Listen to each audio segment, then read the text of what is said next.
नमस्कार। इन खबर के सोशल मीडिया प्लेटफॉर्म पर मैं मीरा वर्मा आप सभी का स्वागत करती हूं।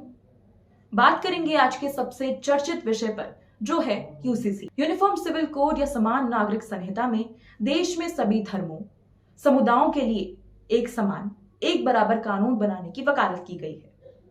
आसान भाषा में बताया जाए तो इस कानून का मतलब है कि देश में सभी धर्मों, समुदायों के लिए कानून एक समान होगा। यह संहिता संविधान के अनुच्छेद 44 के तहत आती है। इसमें कहा गया है कि राज्य पूरे भारत में नागरिकों के लिए एक समान नागरिक संहिता सुनिश्चित करने का प्रयास करें। दरअसल यूसीसी का इतिहास 100 साल से भी ज्यादा पुराना है। यूसीसी का इतिहास 19वीं शताब्दी में मिला था, जब शासकों ने अपराधों और सबूतों से संबंधित भारतीय कानून के संहिताकरण और एक रूपता की आवश्यकता पर बल दिया था।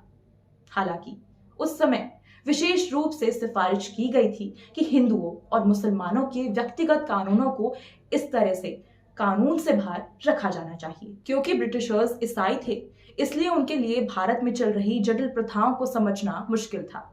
साथ ही अंग्रेजों का मुख्य उद्देश्य भारत से सिर्फ पैसे लूटने का था, इसलिए वे किसी प्रकार के विवाद में नहीं पड़ना चाहते थे। भारत की स्वतंत्रता के बाद यूसीसी पर अलग अलग विचार थे।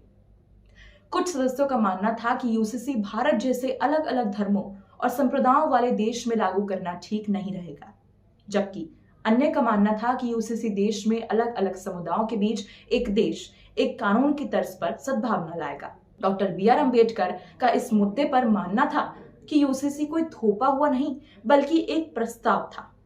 वहीं देश के पहले प्रधानमंत्री पंडित जवाहरलाल नेहरू ने कहा कि मुझे नहीं लगता कि वर्तमान समय में भारत में मेरे लिए इसे आगे बढ़ाने का प्रयास करने का समय आ गया है। वहीं सुप्रीम कोर्ट ने कई ऐतिहासिक निर्णयों में सरकार से यूसीसी को लागू करने का संयोजन किया और समय समय पर न्यायालय ने केंद्र सरकार से इस पर अपना रुख स्पष्ट करने को भी कहा।